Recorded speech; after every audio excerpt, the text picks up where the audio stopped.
20-something hours away 36, from kickoff. 36 hours away from kickoff. Tomorrow night. It's unbelievable. Yeah. We're right there. So Mahomes and Lamar tomorrow night. It's unbelievable.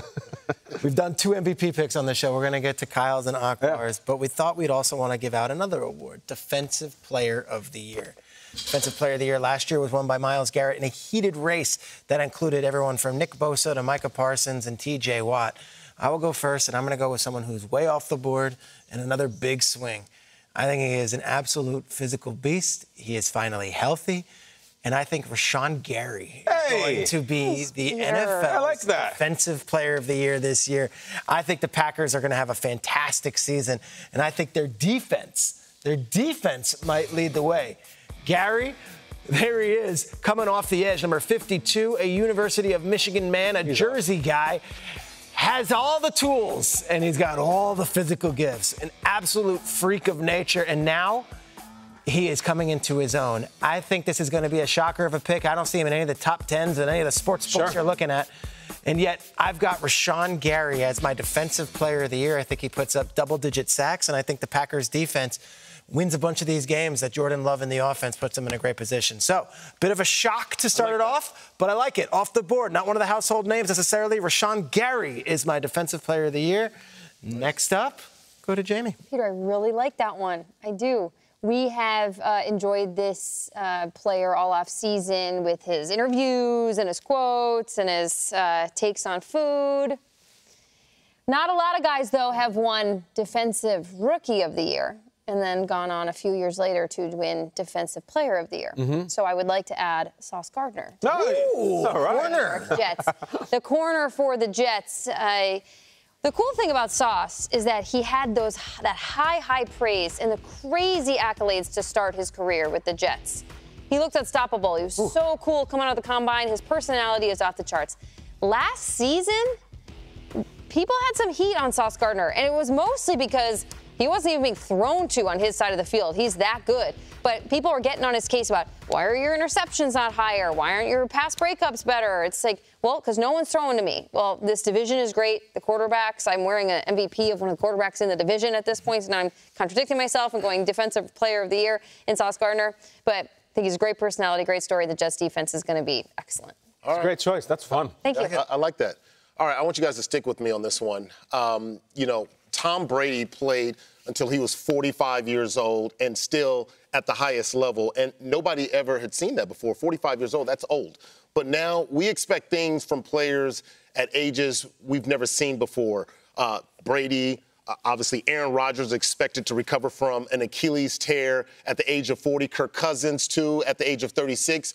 Why can't we have this expectation for players at all positions like Trent Williams? Trent Williams is the best left tackle in the game today, and he's 36 years old. And the best all-around defensive player of the past decade is 33 years old. And he's coming off of a career-best season. Now, why shouldn't we expect the same or even more from him this year? He's 33 years old. Remember that. Now, that's young in today's NFL, if you ask me. Now, 9 out of the 10 Defensive Player of the Year were pass rushers. And in 2023, this player had a career high in sacks. And there's no reason to believe that he can't improve on that number. Now, just because he's quote-unquote old, he's on a team that is going to win a lot more games than they did last year. I present to you none other than Mr. Khalil Mack. Wow, that'd be awesome. Wow. I was like, where is he going? I don't know. This is a guy who had 17 and a half sacks last year, and I think people kind of forgot about him. There were some injuries in between where people were starting to question whether or not he still had it. This is a dude that brings extreme pressure, that understands the pocket, understands the line, knows how to squeeze those quarterbacks out. I look at that and go, you know what?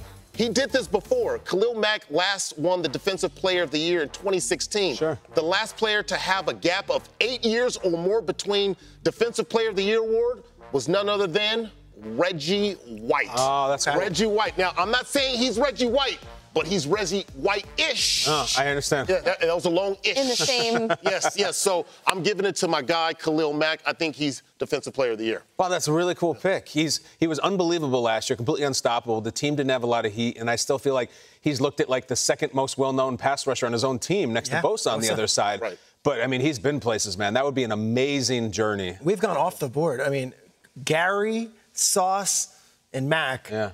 How are you going to finish this thing up? I'm going on the board. Okay. Okay. I'm squarely in the middle of the board. You have different motivations for picking this award, and, you know, you think, a bunch of sacks or a bunch of interceptions or something. But what's the Michael Caine line? Some men just want to watch the world burn. I want to watch the world burn. I think the Defensive Player of the Year is going to be Micah Parsons on the Dallas Cowboys. Okay. And can you just imagine, guys, if Micah Parsons was the Defensive Player of the Year and we're going into next year's Cowboys and he needs a contract and Dak needs a contract and Dak throws for 4,800 yards this year and they didn't extend him and Micah has 19 sacks and won the Defensive Player of the Year and he's still on his first contract and CeeDee's paid. I just want all of that. I want next summer and next OTA season and next August and all of it to just be all about Micah and Dak. That's my version of the world burning. Plus, Micah Parsons, and Jamie mentioned this, people who win the Defensive Rookie of the Year and the Defensive Player of the Year. Micah Parsons' rookie season could have won the Defensive Player of the Year as a rookie. He was that dominant. I think he is really, really hungry to get back to that. He's probably really hungry for good old-fashioned American money as well. And if he puts up a monster season this year, which I think that the Cowboys defense is going to need it from him. Let's just say that. I think it's going to be glorious in terms of NFL media, Cowboys extravaganza, money, big money, and holdouts and pass rushers. And Micah Parsons, that's my pick. I think he sniffs towards 20 sacks. I'm going to put him at 18.5 sacks. And I think he was Defensive Player of the Year. Okay. After a couple weeks ago in New York, you guys were saying, let's stop talking about guys' money and how much they get paid. Now all you want to talk next summer is the Cowboys and how their players may or may not have gotten paid. I just love the mess, the discomfort, the gumbo of money and contracts and holdouts. But remember, as everybody tells me, I hate the Cowboys. I hate it. So, Yeah. but I'll pick win the division. make the win of the division And Defensive Player of the Year. And I ain't done yet, by the way. Cowboys hater. Yeah, I hate the Cowboys. Here are our selections for Prediction Week Defensive Player of the Year predictions.